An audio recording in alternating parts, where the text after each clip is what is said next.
Di tengah meledaknya penjualan mobil listrik dunia, siapa sangka pulau di Maluku Utara ini memiliki peran penting. Inilah Pulau Obi terselip di bagian timur Indonesia. Dari atas terlihat seperti kartu pos yang sempurna. Mirip dengan video dari perusahaan utama di pulau itu, Harita Nickel. Di balik kampung nelayan ini, pabrik nikel yang sangat besar milik Harita mendominasi cakrawala, memasok pabrik baterai Tiongkok yang mensuplai para raksasa mobil listrik dunia seperti Tesla, BMW, Toyota, dan banyak lainnya. Nikel amat penting untuk membuat mobil listrik melaju lebih jauh dan lebih cepat. Dan tidak ada yang memiliki cadangan nikel lebih banyak dari Indonesia. Harita membuat Obi jadi titik pijak ledakan baterai kendaraan listrik di tingkat global. Harita pun mencitrakan diri sebagai pemimpin global penambangan bertanggung jawab. Namun investigasi The Gecko Project dan sejumlah media mengungkap kisah berbeda. Berangkat dari kebocoran masif, dokumen sebesar 500 GB, termasuk email dan dokumen selama 1 dekade. Dokumen internal memperlihatkan Harita tahu selama bertahun-tahun bahwa fasilitasnya mengalami kebocoran zat kimia beracun kromium hexavalen atau kromium 6. Data Harita Group sendiri menunjukkan kromium 6 telah berulang kali mencemari sebuah sungai di Kawasi dan akhirnya sumber utama air minum di desa Kawasi. Di internal perusahaan, kaitannya jelas. Staf senior perusahaan melihat hubungan langsung antara operasi perusahaan dengan pencemaran di Obi tersebut. Hal itu tertulis hitam di atas putih. Sementara warga sekitar tidak diberi informasi apapun. Penambangan nikel adalah proses yang merusak dan perlu mengupas sejumlah lapisan tanah. Kromium adalah logam yang ditemukan secara alami di dalam tanah, namun ketika terekspos air dan udara, ia dapat berubah menjadi bentuk racun bernama kromium 6. Kromium 6 populer berkat film yang dibintangi Julia Roberts pada 2000 berjudul Erin Brockovich. By the way, we had that water brought in special for you folks. Came from well in Hinckley.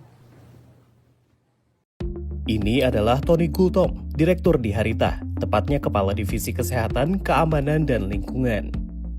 Ketika foto ini diambil untuk para wartawan pada April 2023, dia tahu kromium 6 telah bocor dari lokasi perusahaan selama bertahun-tahun. Dia telah berusaha menghentikannya. Harita tahu punya masalah sejak 2012, hanya 2 tahun setelah penambangan di Obi dimulai.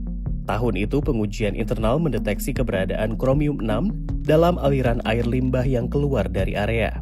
Lebih dari 3 kali lipat dari batas legal.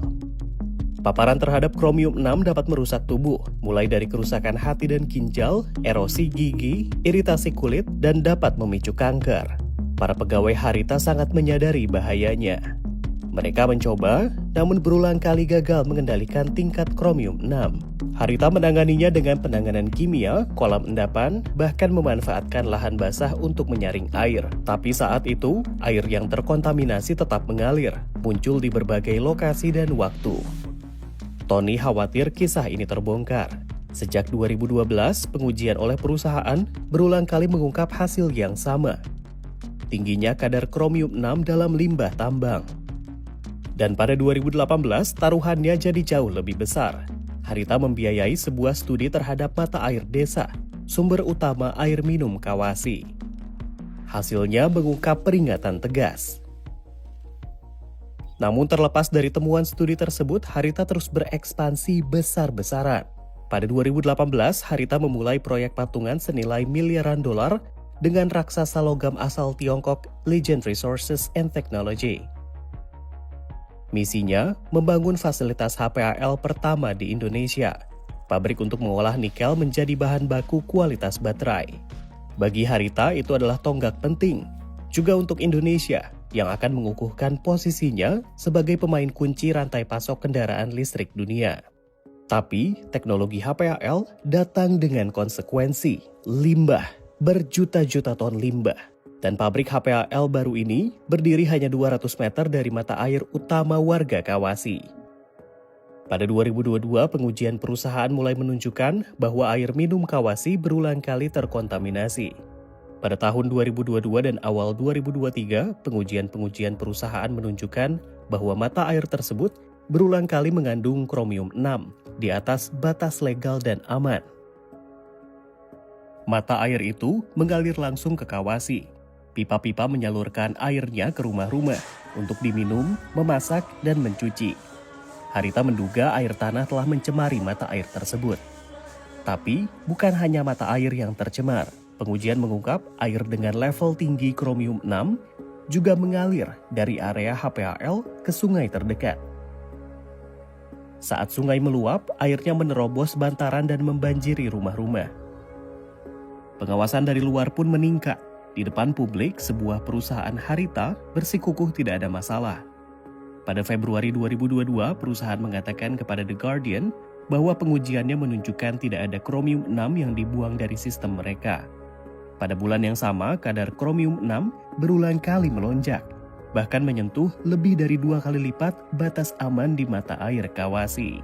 Saat Harita bersiap untuk melantai di Bursa Efek Indonesia, perusahaan menjawab berbagai pertanyaan dari bank-bank penjamin. Kepada bank-bank tersebut, Harita menyatakan bahwa mata air Kawasi telah memenuhi standar regulasi.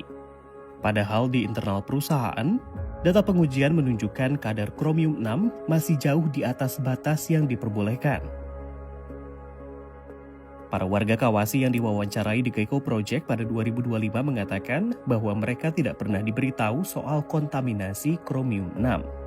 Tak ada seorang pun yang kami wawancarai diberi sumber air alternatif, baik oleh perusahaan maupun pemerintah daerah. Tidak ada pemberitahuan apapun dari perusahaan, apalagi memberitahukan bahwa warga ini air kita sudah tercemar, itu nggak ada sama sekali. Masih sering kalau sampai batuk, itu ada, kalau setiap kita buang ludah, itu ada nanah sama darah, kayak gumpalan. Tidak mudah menentukan apakah kromium 6 jadi penyebab penyakit. Nur Hayati tak tahu pasti apakah air itu penyebabnya, tapi dia meminumnya setiap hari.